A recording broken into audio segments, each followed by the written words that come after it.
வணக்கம். நம்மோடு இன்னைக்கு பத்திரிகையாளர் அண்ணன் உமாபதி அவர்கள் இணைந்திருக்காரு. அவர்ட்ட பல்வேறு கேள்விகளை கேட்போம். அண்ணா வணக்கம். வணக்கம், வணக்கம் சார். ஆட்சிய புடிச்சுட்டாரு. ஆ. பாருங்க இது எல்லாமே ஒரே மாற்றமா இருக்கு.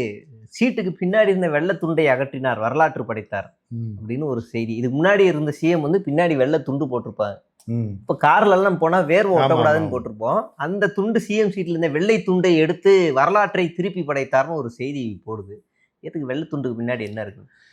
வெள்ளத்துண்டுக்கு முன்னாடி இல்ல. டிஃபன் பாக்ஸ எடுத்துட்டு வந்து அதாவது ஒரு அவைங்க எவ்வளோ பெரிய பைத்தியக்காரங்க அப்படின்னா, ஒருத்தன் குடும்பத்தில வாழணும். ம். இப்ப நீங்க வந்து உங்களுக்கு அம்மா, அப்பா இருக்காங்கல்ல. அம்மா, அப்பா இல்லாம நீங்க பிறக்க முடியாது. இல்ல தேவதூதனா நீங்க இல்ல. இப்ப வீடுன்னா நீங்க எத சொல்லுவீங்க? ஒண்ணு அம்மா, அப்பாவோட குடும்பத்தோட அக்கா, தங்கச்சி, அண்ணன், தம்பியோட ஒரு தம்பியோ, ஒரு அண்ணனோ ஏதாவது இது குடும்பம். ஆ. அப்ப உங்களுக்கு வேலைக்கு போறேன்னா யார் சாப்பாடு கட்டி குடுப்பா? உங்க அம்மா. ஆ. இல்ல உங்க அண்ணி.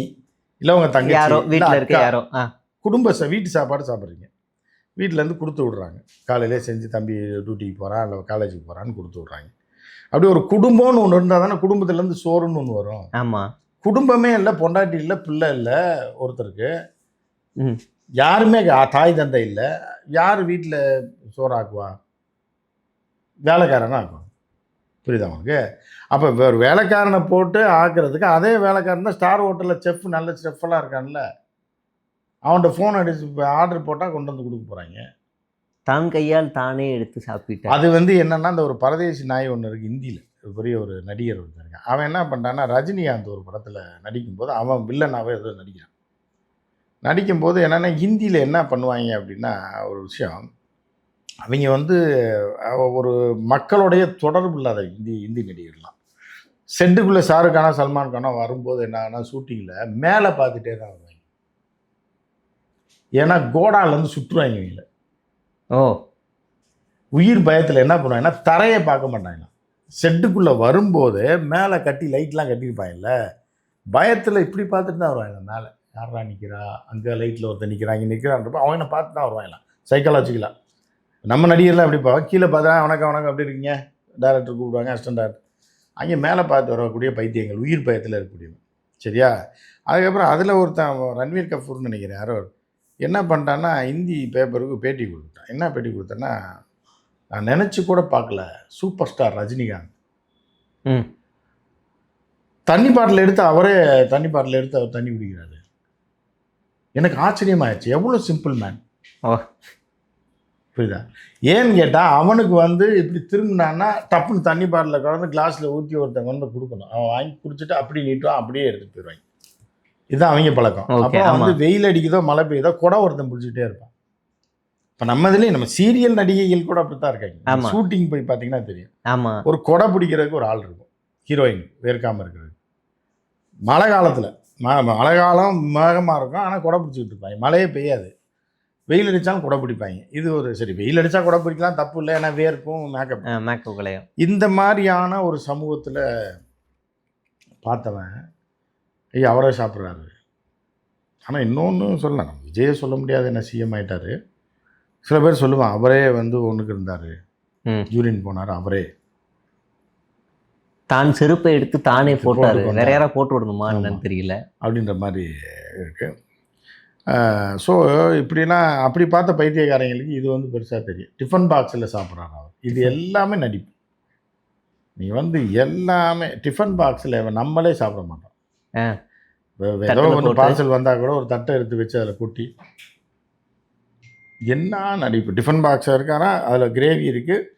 அதில் வந்து ஆக்சுவலாக விஜய் எப்படி தெரியுமா, இன்னொரு விஷயம், அதை மட்டும் சத்தியம் பண்ண சொல்லுங்கள். அது யார் மேலே சத்தியம் பண்ணுறது? எல்லாருமே என்னென்னா காலையில் 2 இட்லி தான் சாப்பிடுவாங்க. ஓ. ஏன்னா கூட இருந்து பார்த்த தெலுங்கு நடிகர்கள் பேட்டி கொடுத்துருக்காங்க. இவ்வளோ சிம்பிளாக ஃபுட் அவருக்கு. மத்தியானம் வந்து என்னென்னா வெரைட்டியாக வீட்டிலேருந்து வேலைக்காரங்களை செஞ்சு கொண்டு வந்தாராம் டிஃபன் கேரியரில்.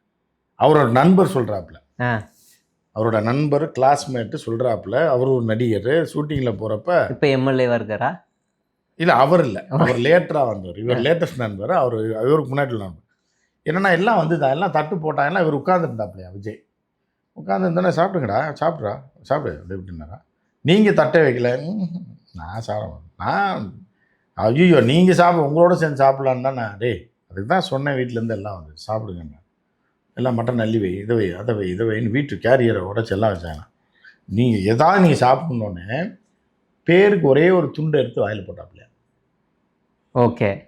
போனேன் அவ்வளோதான். நான் வந்து என்ன சாப்பிட நான் வந்து இவ்வளோதான் ரைஸ், இவ்வளோ தான் போட்டாப்லையா. ஒரு சின்ன கேலரிஸ் கம்மியாக எடுத்துக்கிறாரு. ஓகே. போட்டுட்டு ஒரு ரெண்டு மட்டன் பீஸ் சின்னதாக வச்சு ஒரே ஒரு சிக்கன் பீஸ் வச்சு அவ்வளோதான் சாப்பிட்டேன். என்ன அவ்வளோதான். நான் ரைஸ் நிறையா எடுத்துக்கிறது இல்லை, சும்மா அப்படி அவ்வளோதான். இதுவும் கொஞ்சம் கொஞ்சம். ஆனால் டிஃபன் பாக்ஸில் வெள்ளை சோறு நிறைய இருந்துச்சு. சட்டியாக இருக்குது சோறு, புரியுதா? அடைச்சி பொரியல், அது கோட்டு பொரியல் இருக்குது. குழம்பு பார்த்தீங்கன்னா அது இவ்வளோ பெரிய டப்பாவில். அப்படிலாம் சாப்பிட்டா தொப்பை போட்டுருமே. ஆமாம். இது எல்லாமே அப்போ நடிப்புன்றதா ஃபோட்டோக்காக செட் பண்ணிக்கிறேன். ப்ராப்பர்ட்டி அது பூரா. ஓ. இப்போ சாப்பாடு வந்து கேட்ரிங்லேருந்து கொண்டு வர்றது தாண்டி செட் ப்ராப்பர்ட்டி ஒருத்தர் இருப்பான், அவன் தான் இதை ரெடி பண்ணியிருக்கேன். புரியுதா உங்களுக்கு? அது டம்மியாக இருக்கும், புரியுதா?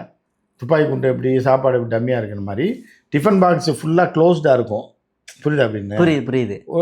இவ்வளோ உயரத்துக்கு இருக்குன்னா பாதி அடைச்ச மாதிரி அடைச்சிருக்கும். யார் மேலாப்பில் அப்படி போட்டு வச்சு இவ்வளோ சாப்பிட்ற மாதிரி காமிச்சிருவாங்க. ஃபோட்டோ செட்டப் மாதிரி. ஆமாம்.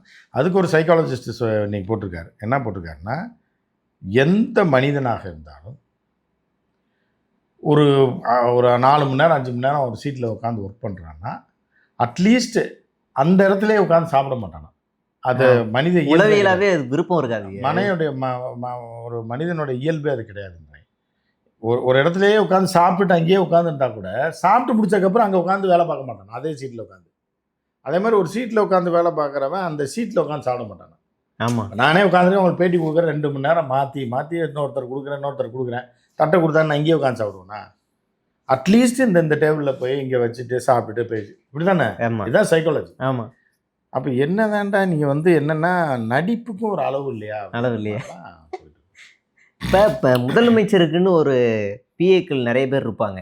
குறிப்பாக அவருடைய உடல் சார்ந்து என்ன சாப்பிடணும், எப்போ போகணும், எப்போ ஜூஸ் குடிக்கணும், எப்போ தண்ணி குடிக்கணும் அப்படின்னு பார்த்துக்கிறதுக்கு ஒரு ஆள் இருப்பாங்க. இப்போ விஜய்க்கும் அப்படி முதலமைச்சர் ஆகிட்டாரு, நிச்சயமாக அப்படி இருப்பார். முதலமைச்சர் ஆகிறதுக்கு முன்னாடியே அவருக்கு ஆள் இருக்கார். இப்போ எதுதான் எளிமை? ஹோட்டலில் சாப்பிட்டாலும் எளிமை, சாப்பாடை கட்டிட்டு வந்து சாப்பிட்டாலும் எளிமை, வீட்டுக்குள்ளேயே சாப்பிட்டாலும் எளிமை, முள்ளங்கி சாம்பார் சாப்பிட்டாலும் எளிமை, ஃப்ரூட் சாலட் சாப்பிட்டாலும் எளிமை. எல்லாமே எது அவர் வாழைப்பழம் மட்டும் சாப்பிட்டாருன்னு வைங்க, இவ்வளோ சிம்பிளாக இருக்கு. ஃப்ரூட் சாலட்ல எளிமையில் வந்திருக்கு, எளிமை லிஸ்ட்டில் வந்திருக்கு. வெறும் இதே சாப்பிட்றாரு. ஓகே. இப்போ நீட்டு பிரச்சனைக்கு மீண்டும் இவர் வந்து அறிக்கை வெளியிட்டிருக்காரு. நாங்கள் அதே மாதிரி இலங்கை பிரச்சனைக்கும் அறிக்கை வெளியிட்டிருக்காரு. கடந்த கால ஆட்சியில் நீங்கள் லெட்டர் மட்டும் எழுதி சீன் போடாதீங்க, சண்டை போடாதீங்கன்னு விமர்சனம் பண்ணவர். இப்போ மறுபடியும் அதே ஃபார்மெட்டு தான் அவர் பண்ணுறாரு. இது எப்படி? இல்லை, இது வந்து என்னென்னா அதிகாரத்தை கைப்பற்றுவதற்கான நாடகம் தானே. நாடகம். இலங்கையில் விஜய்னால் மீண்டும் ஒரு கலவரம் உருவாக போகுது 25-30 வருஷத்துக்கு பிறகு. சிங்கள மக்களும் தமிழ் மக்களும் சிங்களர்கள் மாதிரி நல்ல பாசமானவங்களை பார்க்கவே முடியாது. நீங்கள் பழகி பார்த்தா தான் தெரியும். சிங்கள மக்கள் வந்து அவர்களுக்கு இப்போ இங்கே உள்ள தற்குறிகள் இருக்காங்கல்ல, இவனுக்கு ஏதாவது சிங்களத்தை பற்றியோ தெரியாது, கொழும்பு எப்படி இருக்குன்னு தெரியாது, வெள்ளவத்தை எப்படி இருக்குன்னு தெரியாது, நார்த்து ப்ராவின்ஸ் எப்படி, சவுத் எதுவுமே தெரியாதுல்ல. அதே மாதிரி அங்கே உள்ள சிங்கள மக்கள் 80% மக்களுக்கு இங்கே உள்ள சூழ்நிலையே தெரியாது, நம்மளை எதிரியாகவும் பார்க்க மாட்டோம். ஓகே. தமிழன் பேச சொல்ல மாட்டான், இந்தியன் தான் சொல்லுவாங்க. ஸ்ரீலங்காவில் எங்கே போனாலும் இந்தியாக்காரனா தான் சொல்லுவாங்க. புரியுதா உங்களுக்கு? ஸோ நம்ம வந்து ஏதோ நம்மளை புகுத்தி விட்டு ஒரு இதை பண்ணிகிட்டு இருக்காங்க, இவங்களாம் ஒரு அரசியல் பண்ணிகிட்டு இருக்காங்க. அங்கே பார்த்தா பழைய அரசியல் எதுவுமே கிடையாது. புரியுதா? அங்கே இப்போ நான் போன வாரம் போய்ட்டு இருந்தப்போ பார்த்தீங்க அப்படின்னா கச்சத்தீவு வந்து அது ஒரு மண் மேடுன்றதே அவங்களுக்கு தெரியாது. அது ஒரு தீவாக அவங்களும் நினச்சிக்கிட்டு இருக்காங்க. நம்ம ஆட்கள் எப்படி நினச்சிட்டு இருக்காங்க, கச்சத்தீவுன்றது ஒரு பெரிய தீவு, இப்போ தென்னை மரம் ஆலமரம்லாம் இருக்கும் போல் அப்படின்ற மாதிரி நினச்சிட்டு இருக்காங்க. அது ஒரு தீவு பெரியது, அங்கே ஒரு காரு, ஏறு, பங்களா, பெட்ரோல் பங்கு எல்லாம் இருக்கும், ஜாலியாக என்ஜாய் பண்ணலாம், ரெசார்ட்லாம் இருக்குங்க. அது வந்து ஒரு மண் மேடு. புரியுதா உங்களுக்கு? வீடு கட்டுறதுக்கு நிறையா மண் பூச்சி வச்சுருந்தாங்கன்னா எப்படி இருக்குமோ அந்தளவுக்கு அதுதான் தீவு அது. புரியுதா? அவங்க என்ன பண்ணுறாங்கன்னா, நான் இப்போ ஒரு ரயில்வே ஸ்டேஷனில் அனுராதபுரம் ரயில்வே ஸ்டேஷனில் உட்காந்துருக்கேன். உட்காந்தா 2 லேடிஸ் இப்படியே ஸ்க்ரோல் பண்ணிகிட்டே இருக்காங்க. பண்ணால் விஜய் இது வருது, சிங்களத்தில் நியூஸ் போடுறான். என்னன்னா, கச்சத்தீவை மீட்காம விட மாட்டேன்னு சொன்ன விஜய் தான் ஜெயிச்சிட்டாரு, தேர்தல் முடிவு அன்னைக்கு நாங்கள் இருக்கேன். அவர் ஜெயிச்சிட்டாரு, இன்னி பெரிய பிரச்சனை உருவாக போகுது, கட்சித்தீவு அவர் பிடிங்கிடுவார் அப்படின்னு கிளப்பி விடுறாங்க. அதை உட்காந்து பார்த்துட்டு இருக்காங்க எல்லாரும்.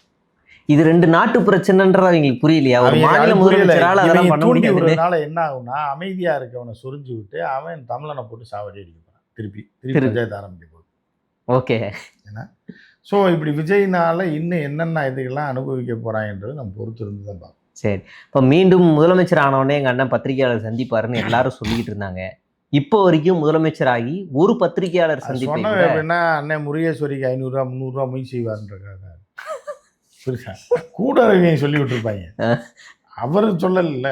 அவர் அப்போ அவர் அவர் பார்க்க 100 ரூபாய் எடுத்து கொடுத்துட்டு அண்ணன் நானா முருகேஸ்வரி சொன்னேன்? நல்லா செய்வார். நானா சொன்னவனு கேளு. சரி சொல்லிட்டு அவனை போய் கேளுன்றாங்க. சரி, அந்த மாதிரி தான் பேட்டியெல்லாம் கொடுக்க மாட்டாங்க. கொடுப்பாப்ல எனக்கு ப்ரிப்பேர் அதுக்கு வந்து ஒரு மாதம் டைம் எடுத்துக்கோ. சரி. எடுத்து மனப்பாடம் பண்ணி எப்படி இந்த பதவி ஏற்பு விழாவில் பார்க்காம படித்தாப்புல இல்லை, அந்த மாதிரி டக்குன்னு எதையாவது ஒன்று சொல்லிவிட்டு அதுக்கு இன்னும் கொஞ்சம் நாள் ஆகும். இப்போ பவன் கல்யாண் ஒரு ஸ்டேட்மெண்ட் கொடுத்துட்டாரு. தயவு செய்து என்னை விஜயோட ஒப்பிடாதீங்க. அவரெல்லாம் 3 வருஷத்துல வந்து சிஎம் ஆயிருக்காரு. நான்லாம் பல வருஷமா அரசியலில் உழைப்பை போட்டிருக்கேன் அப்படின்னு சொல்லியிருக்காரு. நான் பத்திரிகையாளர் கரடியே காரி தூக்குதா அப்போ? கரடி இனிமே வந்து விஜய் வந்து பாருங்க அவர் தனி அப்படின்னு சொல்றாரு. ஒரு பக்கம் சட்ட ஒழுங்குல எந்த மாற்றமும் இல்லை. அதே கொலை இந்த கடந்த ஆட்சியில் நடந்ததை விட இந்த வாட்டி கொஞ்சம் அதிகமா அப்படிதான் நடக்கும். அதிகமாவே வித்தியாசமா நடக்கும். இப்ப அதிகமாகவும் ஆயிருக்கு. கஞ்சா புழக்கம், போதை புழக்கம், குவார்ட்டருக்கு 10 ரூபா, சீர்கேடு எல்லாமே நடந்துகிட்டு இருக்கு. ஆனாலும் தாவேகா வாரியர்ஸ் வந்து அதை பேசாம எங்க அண்ணன் பாருங்க கருப்பு சட்டையில எவ்வளவு அழகா இருக்காரு, எங்க அண்ணன் பாருங்க அதிகாரிகளோட பேசுறாரு, ஐயோ அவரே நோட்ஸ் எல்லாம் எழுதுறாரு. அது வந்து அந்த கருப்பு சட்டையெல்லாம் இப்போ போட்டு ஸ்பெஷலாக விற்கிறாங்க. இப்போ சென்னை சில்க்ஸில் நேற்று விளம்பரம் போட்டுருக்காங்க. அந்த கோட்டு விலைக்கு கிடைக்கும், இது 40% டிஸ்கவுண்ட் வேறு. இப்போ எல்லாம் அதை வாங்கிட்டு போட போகிறாங்க. இப்போ என்ன அப்படின்னா, ரயில்வே ஸ்டேஷனுக்குள்ளே போனாங்கன்னா யார் டிடி யார் இவங்க யாருன்னு தெரியாது, அடையாளம் தெரியாமல் டிக்கெட் கலெக்டர்னு. ஆனால் அவங்க என்ன நினச்சிருப்பாங்கன்னா, துப்பாக்கி படத்தில் ஒரு வேட்டைக்கு போவாங்கல்ல, ஆமாம், இந்த 9 பேரை 12 பேரை டாட் வச்சு சுடுவாங்களே, அப்படி தான் இருக்கும் போல நினச்சிட்டு கற்பனையில் போவாங்க. அப்படி வேற வேணா பின்னாடி இருந்து சுட்டுருவாங்க, இவங்கள சுட்டுருவாங்க. யார் அவன் பைத்தியம் அடிக்கிற வழியில் கோட்டை போட்டு சுற்றிட்டு இருக்காங்க அப்படின்னு. அது இலிமினாட்டி கோட்டு, அதான் அவர் போட்டிருக்காப்புல. அது வந்து என்னென்னா நெதன்யாவு இந்த கோட்டு தான் போடுவோம். நெதன்யாவை பார்த்தீங்கன்னா இந்த மாதிரி டை கட்டாமல் கோட்டு போடுறது, அது ஒரு ஸ்டைல் அது. ஸோ அந்த மாதிரி அந்த தாக்கத்தில் தான் போட்டுட்டு. இப்போ எப்படியும் என்னன்னா, இப்போ அந்த கருப்பு துணி தாறுமாறாக வைக்கும். சென்னை சில்க்ஸில் அதான் போட்டு. இப்போ நேற்று விளம்பரம் பாரு, இது விஜயனா சட்டை, black pant, black coat, white shirt, ஒரு பேக்கேஜ் மாதிரி. இந்த பொங்கலுக்கு வித்தாங்க தெரியுமா, சின்ன பையனுக்கு வேஷ்டி சட்டை ஒரே கலரில். ஆமாம், அதே கலர் பச்சை கலரில் ரோஸ் கலரில் பார்டரு, ரோஸ் கலர் சட்டை, மஞ்சள் கலர் சட்டைன்னு போட்டாங்கல்ல. இப்போ இந்த இதில் வந்து இப்போ இதுதான் இப்போ எல்லா பசங்கள்லாம் இப்போ வாங்கி போட்டு அதை சுத்த வேண்டியது. திட்டங்கள்லாம் நிற்க போகுது அப்படின்னு ஒரு வதந்திகள் கிளப்பிக்கிட்டு இருக்கிறாங்க. ஆல்மோஸ்ட் இப்போ மகளிருக்கு மாதம் 1000 ரூபாய் திட்டம் கொஞ்சம் பேச்சுவார்த்தைக்கு அப்படின்னு சொல்லிட்டு இருக்காரு. சில பேருக்கு வந்திருக்கு, சில பேருக்கு வரலை. கடந்த கால திட்டங்களை அவரால் தொடர்ச்சியாக கொண்டு போக முடியுமா, இல்லை அவர் அறிவித்த திட்டங்களை அவர் செய்வாருன்னு உங்களுக்கு நம்பிக்கை இருக்கு? இல்லை, அதை பற்றிலாம் அந்த பைத்தியங்கள் கவலைப்படல. அண்ணன் கொடுக்கலன்னாலும் பரவாயில்ல, நாங்கள் வேணால் அண்ணனுக்கு 1000 ரூபா அனுப்புகிறோம். அவங்களோட உலகமே தனி, புரியுதா? நாங்கள் கொடுக்குறோம் அண்ணனுக்கு 1000 ரூபா, அப்படியே நாங்கள் இது பண்ணுறோம். அப்புறம் வந்து நாங்கள் இப்போ வாழ முடியல, நான் குடும்பத்தோடு சாகிறேன். இப்போ என்ன இருக்குது, மருந்து குடிச்சு அண்ணனுக்காக சாகிறோம். அண்ணனால் 1000 ரூபா கொடுக்க முடியல, எல்லோரும் கேட்குறாங்க, அண்ணனால் முடியாது. நாங்களும் வட்டிக்கு வாங்கி அனுப்பினோம். இப்போ ஒரு பைத்தியக்காரன் சொல்லியிருக்கான் வந்து, தமிழ்நாட்டோடைய கடன்னா ஒரு தலைக்கு 1,10,000 ரூபா இருக்குது, நாங்கள் வேணால் 1,10,000 ரூபாய் அண்ணனுக்கு அனுப்பிடுறோம். அப்படியே கடனை வாங்கி அனுப்பி அந்த கடனை அடைக்கட்டும் அப்படின்னு. இப்படிப்பட்ட பைத்தியங்கள். அப்போ 1 லட்சம் வாங்கினவனுக்கு இவனுக்கு திருப்பி கொடுக்க முடியாது. ஸ்விக்கியில் ஜொமேட்டோவில் வண்டி ஓட்டிகிட்டு இருப்பான். காசு கலெக்ஷன் ஆனால் வட்டிக்காரன் நெருக்கும்போது குடும்பத்தோட மருந்தை குடி சேர்த்துருவாங்க. அண்ணனுக்காக நாங்களால் செய்ய முடியல. இல்லை, ஏற்கனவே இப்போ புலம்ப ஆரம்பிச்சிட்டாங்க. வெளிநாட்டிலேருந்து ஓட்டு போட வந்தவங்க தாவேகாவால என் வாழ்க்கையை போச்சுன்னு கைது பண்ணி வச்சுருக்காங்க. ஆமாம், அவன் அங்கே விட மாட்டான், அங்கே எம்பசிக்கு லெட்டர் அடிச்சுருவாங்க. ஆமாம், எம்பசிக்கு லெட்டர் அடித்து இந்த மாதிரி போலியாக இங்கே பண்ணியிருக்காங்க, அவன் மேலே கிரிமினல் வழக்கு இருக்கிறனால அங்கேருந்து துரத்தி விட்டுருவாங்க. அவ்வளோதான். ஐயோ பாவத்தை. அதை பல பேர் தெருவில் இருக்க போகிறான். ஒரு பக்கம் மோடி வந்து தங்கம் வந்து வாங்காதீங்கிறாரு, இவர் வந்து தங்கம் கொடுக்க போறாங்கிறாரு. அது வேற. இப்போ வந்து என்னன்னா, இன்னும் ஒரு 6-7 மாசத்துல இன்ஃப்ளேஷன் பயங்கரமாக வந்து, ஏன்னா நரி ஊளையிட்டுருச்சு அப்படிங்கும்போதே நம்ம சேஃப்டியாக இருக்கணுன்றதுல ரொம்ப இதாக இருக்கும். நீங்கள் பார்த்தீங்கன்னா கவுண்டமணி காலைல எந்திரிச்ச உடனே நரி ஊளையிட்டுருச்சு, நல்ல சகுனம்னு நினச்சி போவாப்புல. ஆனால் செருப்பு அந்து போயிடும், காலில் ஓட்டம், வடக்குப்பட்டி ராமசாமி செத்தே போயிடுவான். இதுதான் நடக்க போகுது. ஏன்னா எல்லா 6-7 மாதத்துல ஆமா. வடக்குப்பட்டி ராமசாமி செத்து சாக போகிறான். அதுக்கான ஊளையிட்டார் ஒருத்தர். புரியுதா உனக்கு? இன்னும் என்ன ஆகுதுன்னு மட்டும் பாரு. ஒரு மாதம் இன்டர்நேஷ்னல் லெவலில் இப்போ இன்றைக்கி வந்து சிங்கப்பூர் பிரைம் மினிஸ்டர் சொல்லியிருக்காப்புல, இன்ஃப்ளேஷன் இதாக இருக்கும்போது மிக மோசமான ஒரு சூழலை நாம் 70களில் இருக்கிற போல் ஒரு விஷயத்தை சந்திக்க போகிறோம். சிங்கப்பூர் பிரைம் மினிஸ்டர் சொல்கிறார். அவங்க வளம் பொருந்திய இன்றைக்கி டாலர் வேல்யூலாம் எங்கேயோ இருக்குது.